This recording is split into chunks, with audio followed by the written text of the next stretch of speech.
USC had a lot of number one targets in this 2026 recruiting cycle. Tom Pui, Samote Katawana, Kenai Pepe, and especially Talanoa Ili, the best linebacker on the West Coast.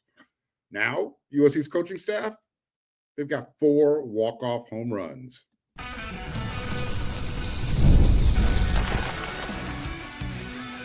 You are Locked On USC, your daily podcast on the USC Trojans, part of the Locked On Podcast Network, your team every day. Fight on, everyone. I'm your host, Mark Hulkin, and thank you for making Locked On USC, part of the Locked On Network, your first listen every day. Whether you are watching this show on YouTube, you can pick whatever platform you want. You could download this podcast.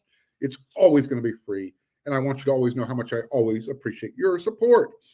Today's episode is brought to you by GameTime. Download the GameTime app, create an account, and use code LOCKEDONCollege for $20 off your first purchase.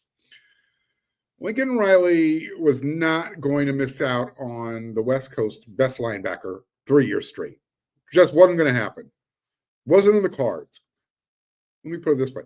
It would not have been acceptable. He had no choice.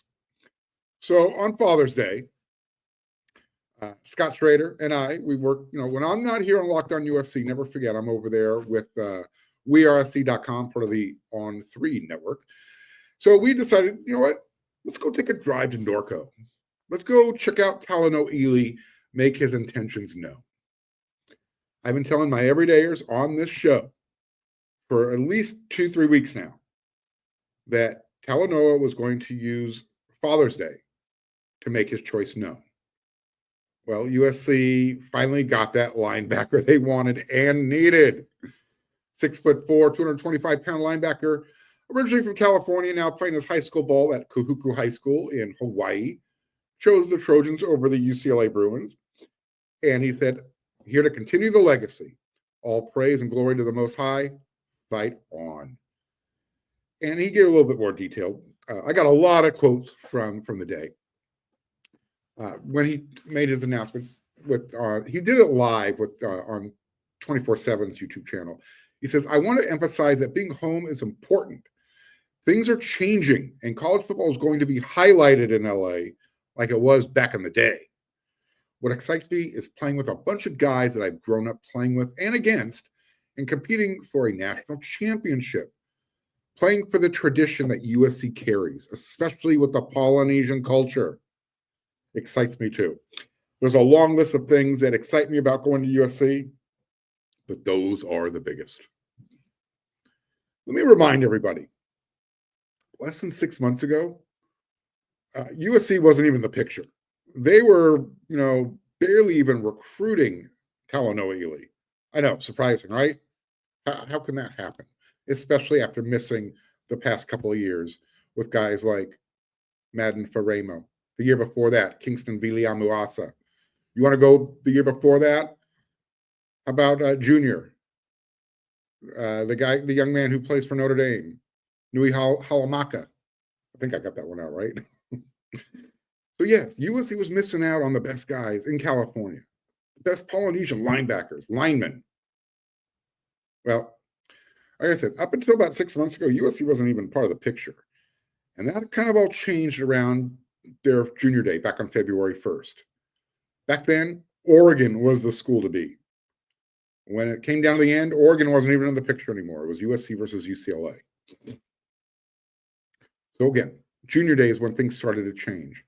And according to Talanoa, everything changed after Chad Bowden became general manager and really shifted the narrative to keeping the California kids home. That's what Talanoa told On3. When that narrative was created, the way they recruited me shifted, and after my first visit this year, I saw USC in a different way. Since then, things have been going really well. Things have changed. The relationships are stronger. Things have really grown between USC and me, and I like the new vision a lot. Keeping the California kids home shows me a lot. End quote. I love the way Eric McKinney described Talanoa's style.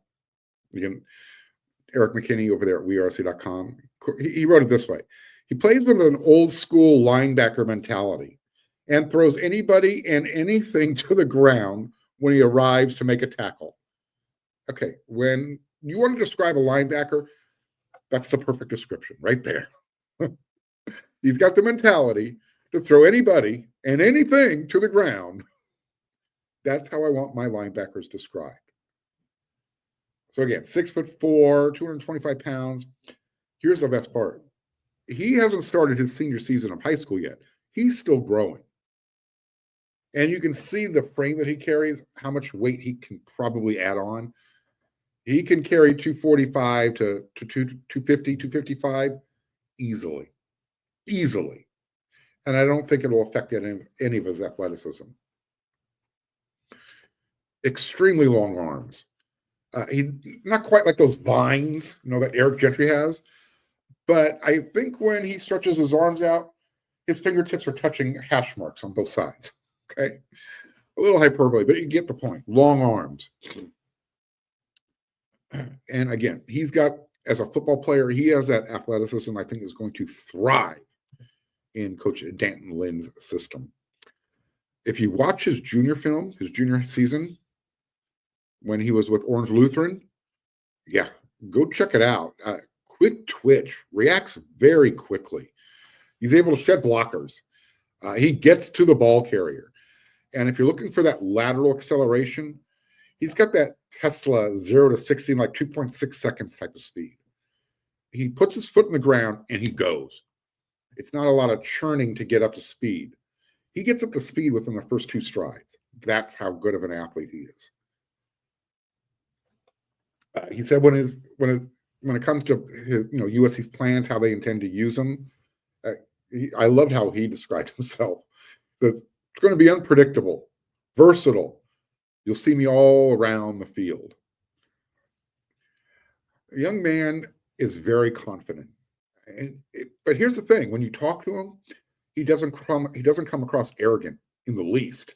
In fact, he kind of catches himself a little bit when he starts to sound too confident. He will dial himself back. I noticed that when I was talking to him when the cameras were off. Scott and I did our own little 5-minute interview when 24/7 was done with him. And I'll get to those quotes in the next segment. But one of the things I noticed about him, very humble, a lot of humility, and also very dedicated. And when I say dedicated, he's also disciplined with his home life, with his faith, with the way he approaches things. And again, all this will make a little of this will make more sense in the next segment when I go over some of his quotes and some of my own personal observations. But yeah, USC got a good one. Could not be happier. This is the first time I had the opportunity to talk with the young man, so we're really looking forward to what he's bringing into the program, not just from a talent-wise, but from a leadership standpoint. Really, really good young man. Raised really well by his mom and by his dad. His sister was there. A lot of his family was there. In fact, I believe the family patriarch, his grandfather, loved the way he showed him respect as well. So, all right, I got more in the next segment. But yeah, Talanoa Ili, he's a Trojan. He'll be showing up in 2026. And like I said, Lincoln Riley wasn't going to miss out 3 years in a row. Could not happen. Did not happen. And talk about some of the people who made that possible coming up next.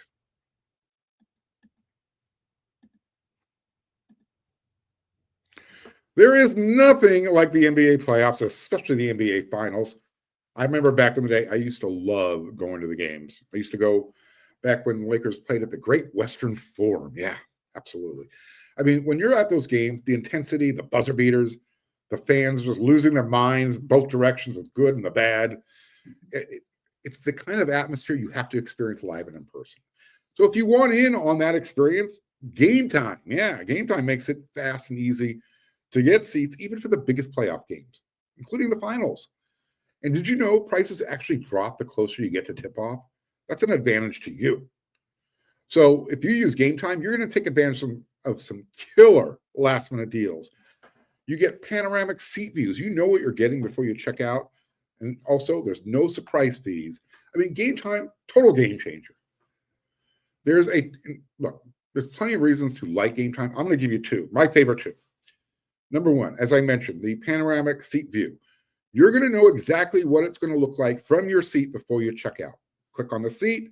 It's going to show you, hey, this is what you get to see. Here's the other thing I really like. With the Game Time guarantee, you know you're getting the best deal. If you find a ticket at a better price in the same section and row for less, Game Time, they're going to credit you 110% of the difference. And you know me, I'm a huge college football fan, but if you're into the NFL as well, you can check this out.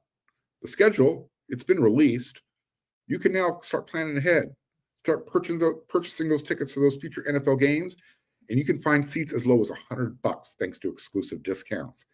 Take the guesswork out of buying tickets with Game Time. Download the Game Time app. Create an account and use code LOCKEDONCollege for $20 off your first purchase. Terms will apply. Again, create an account, redeem code LOCKEDONCOLLEGE, and you're going to get $20 off your first purchase. Download the Game Time app. Last minute tickets, lowest price, guaranteed.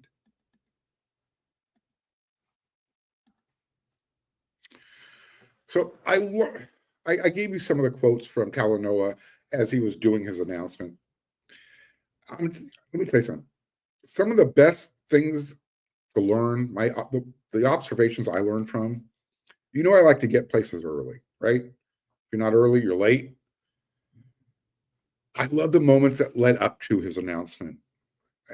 Scott and I, we got there about an hour before it was scheduled to start. And because of that, it gave me a little bit of insight into who Talanoa is when the cameras are off, when he's just kind of focused on himself. As I kind of teased in the first segment, he's very detail-oriented, pays attention to all the little things. He's going to he made sure everybody was comfortable, as everybody walked in individually, staggering in every couple minutes. Hey, just have a seat. Can I get you anything? Hey, we'll be starting at 2:00, yada, yada. Just always making sure everybody felt welcome. As far as details, if you watched the live announcement, he brought along the Kahuku High School flag. He made sure that it was perfectly level. Nothing was tilting to the left or the right. It was at just the right height. So, when he's sitting down at the table with the hats in front of him and his father and his mom and his sister off to the side, everything was the way it was supposed to look. He paid attention to all the details, including, like I mentioned, his sister. Really tight-knit family. He was practicing the handshake dap that he did with his sister before he picked the hat. So again, if you watch it, you know exactly what I'm talking about. But they must have practiced that 2 or 3 times, make sure they got every little move in right, make sure it flowed perfectly. I think my biggest takeaway, though, the thing that really stuck out the most to me while we were waiting for the announcement was, and he was doing it under his breath, but he was practicing his thank you prayer. And he did it multiple times. Like I mentioned, very, very family-oriented, very faith-oriented. And, one of the first quotes he talked about, when he chose USC was giving glory to God. Well, again, he was practicing his thank you speech. It was more like a thank you prayer where it ends with, giving praise. But I thought to myself, imagine how much time he invests and dedicates to watching film, being prepared for practices and game days. If he's, taking the time to practice just, a little 30-second thank you speech. That's what stuck out to me. So you watched him do the live announcement. Hopefully you did. If not, you can go check it out on YouTube. But when that live feed was done, Scott and I, we did our own little, took about 5 minutes of his time, did our own little interview, asked him some other questions. So let me go over, the questions and answers. I think you're going to find it pretty insightful. So Scott did most of the heavy lifting. He said, what led to USC being the place to be? Quote, I just felt it. As soon as I walked on campus, I felt that Trojan spirit. Everyone talks about it. It's kind of just a feeling. I felt it. And I wanted to be back home. playing in front of all my family and friends. Get this thing rolling, end quote. He was also asked, what changed? Who or what was it that changed the direction of his recruitment with USC? Remember, 6 months ago, USC was just like, courtesy, common courtesy. Oh, you're born in the local schools. I'll say hello. Well, like I said, a lot has changed. You've heard me mention Coach Dog on the show multiple times. The first name out of Talanoa's mouth was Coach Dog, Coach Aaron Ama. Like I said, my everydayers, you've heard me say it before. He is the tip of USC's recruiting spear, especially when it comes to the Polynesian community. So, yeah, give Coach Dog a raise. You need to keep him on staff because he's that conduit. He knows everybody. He's a relentless worker, dedicated to USC, not just as a coach. He's also a fan of USC growing up. So Talanoa Ili said this. Coach Dog kept hitting me up and building that relationship. And then from then on, I got to their junior day, February 1st, took a couple more visits, and then I felt like I was home, end quote. When he took those visits, he also talked about what stood out, what got him to the point of being, making USC the right choice. He said a big part of it, obviously, quote, that Polynesian culture, the rich tradition, especially with the Samoan culture, that played a big part, and I'm just grateful to be here. He was asked about Rob Ryan. How big of a part did he play in this? The one thing you're gonna notice when you see Talanoa, he has a smile that will light up a room. I mean, I can't describe it. It's just a vibe. It's an energy.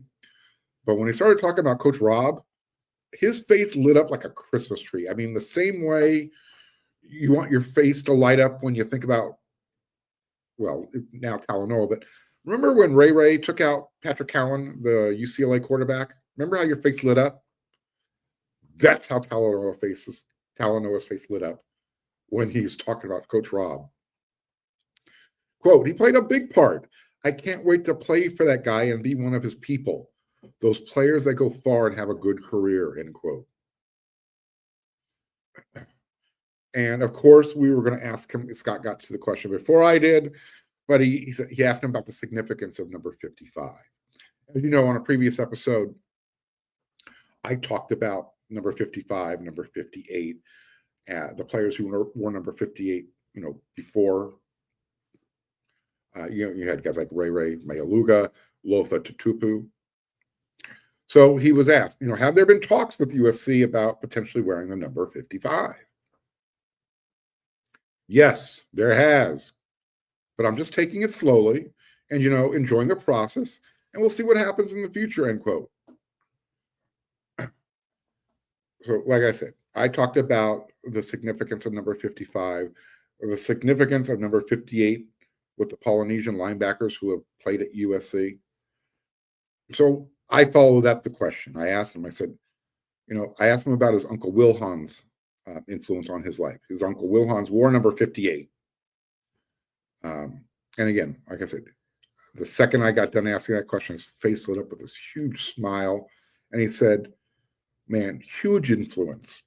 I wish he was here with me, but I know he's got the best seat up there and he's watching down. And I know he's happy with this one because he wanted me to come back home. And when he said he wanted me to come back home, he flashed the victory sign at the same time. He knew USC was the place to be. It's in his blood. And like I said, I think he's going to honor his, personally, I think at least for the first year, he's going to honor his uncle, wear that number 58. And eventually I think he's going to earn the number 55. But that's the way it should be done. So I ended, our little personal interview this way. I asked him the question, when did you make the decision to choose USC? Quote, I don't even know, but it was a feeling. But it came pretty late. And this is the part where, I talk about not crossing that line of confidence and arrogance. he dialed himself back. He pulled himself back because he wanted to say thank you to UCLA for everything, because they also played a big part in his recruitment.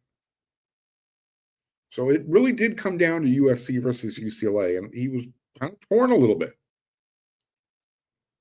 Remember last week when I mentioned what the Bruins had going for them? I wasn't making any of that up. And Talanoa, he's not just doing this. He can get whatever type of NIL he wants. But a big part of his recruiting process was making sure a lot of his teammates on the island got some exposure as well. And I think that's where he remembered where UCLA really stepped up to the plate. I talked about, who he's living with and the familiar relationships. So yeah, very insightful young man, very appreciative. I love that about him. By the way, a little footnote here. Remember Liam Douglas played offensive line at USC? Well, if you didn't know, now you will know. He's one of Talanoa's representatives in the NIL world. Yeah, so that I don't think that hurt USC's chances with the process, right? One last note on this before we get out of this segment. When Talanoa made it official, TomTom tweeted out, "Tees are generational, TomTom Tapui." And now you got Talanoa Ili. Here's what Ili said about his teammate, TomTom. "Tomu is one of those guys. I played with him. I played against him all the time. So we're constantly seeing each other, against each other. I played against him when he was at the OG Ducks. I was with the OC Buckeyes. Trent Mosley, our teammate. We played on the same youth team our last 2 years for OC Buckeyes. Madden Reardon and I played on the same team with Trent. Sean Scott, too. Just constantly seeing guys, familiar faces. It's going to be easier to be in a room like that when you've got guys that you've grown up with," end quote. The big point here, USC stayed home, focused on the California kids. The top players in California who grew up playing with or against each other, now they're all going to be at USC together. That camaraderie, that type of bond, when you've grown up together, that pride that you have, that's why they talk about winning championships together. That's exactly what they're talking about right there. All right, we got one more segment to go. Did you know that there's just 75 more days left before USC kicks off against Missouri State, August 30th? Well, now you know, 75 more days. I want to tell you how this team will be better if Lincoln Riley follows these quick and easy steps.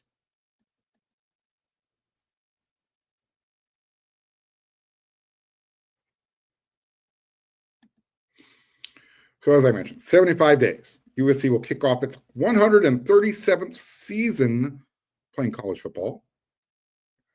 Can you believe this is going on Lincoln Riley's 4th year? Seriously, time flies the older you get, but we're heading into year 4. So we know that USC has been kind of on a downward trend as far as wins. 11-3 year 1, 8-5 year 2, 7-6 last year. Well, I'll tell you what, if Lincoln Riley follows these steps, and I was going to put out 75 things that they needed to do, but that probably would have been overkill.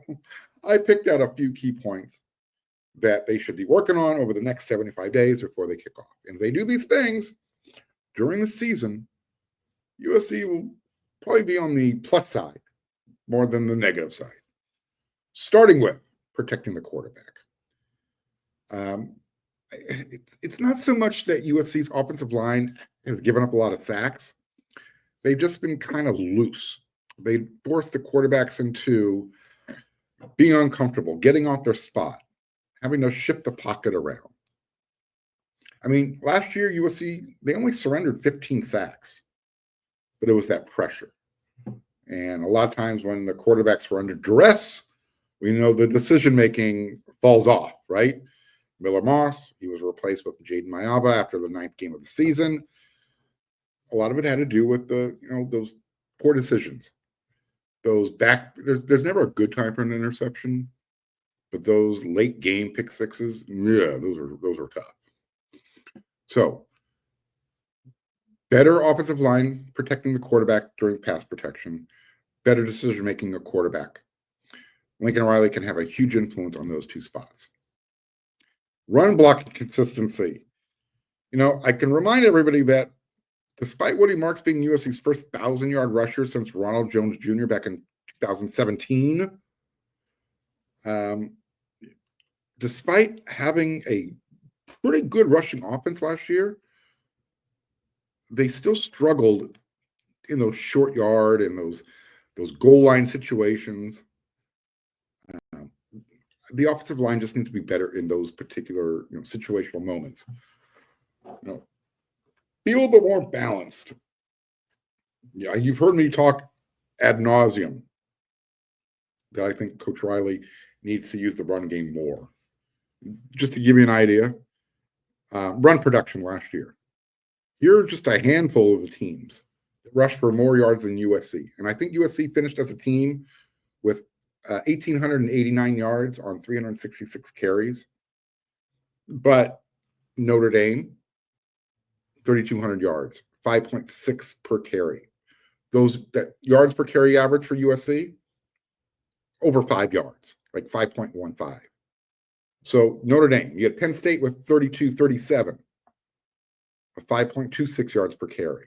Tennessee rushed the ball almost for 3,000 yards, 2,900. They were averaging 5 yards a click. Arizona State, yeah, they made the playoffs, 2,800 yards rushing. The average wasn't great, only 4.74. Ohio State, 2,600 yards, 4.99. Texas, 2,500 yards, only 4.3 yards per carry. But all those teams well over the 2,000 mark threshold. So USC needs to get above that. As I mentioned, USC, they ran just under 1,900 yards, 366 attempts. That's good for 5 yards per carry. But of those 1,800 yards, almost 1,900, Woody Marks, 1,133. That's it. You've heard me plenty of times talk about Coach Riley's clock management. It needs to be better. No more late play clock substitution patterns. Because when you're substituting with 15 to 12 seconds left on the play clock, guess what? Now the referee has to stand over the ball. Now the defense is going to take advantage of it. They get a chance to substitute as well. And I guarantee you they're not hustling. And that's why you saw USC taking a lot of unnecessary timeouts. So better clock management, and let's get a little bit more creative with the play calling. On the other side of the ball, defensively, the talent level, he's there. Coach Riley said his first year's roster would be the worst he's ever had, that USC fans will have to deal with. He was right. The roster has gotten better year after year after year. And what they've done on that side of the ball defensively, bringing in talent, whether they're recruiting it or through the transfer portal, they've done a fantastic job. And he's put together a great defensive staff. Obviously, that talent now needs to translate itself on the field, specifically being more consistent with the pass rush. How many times do we say, oh, they got close? They touched the quarterback. Well, they almost got to the quarterback.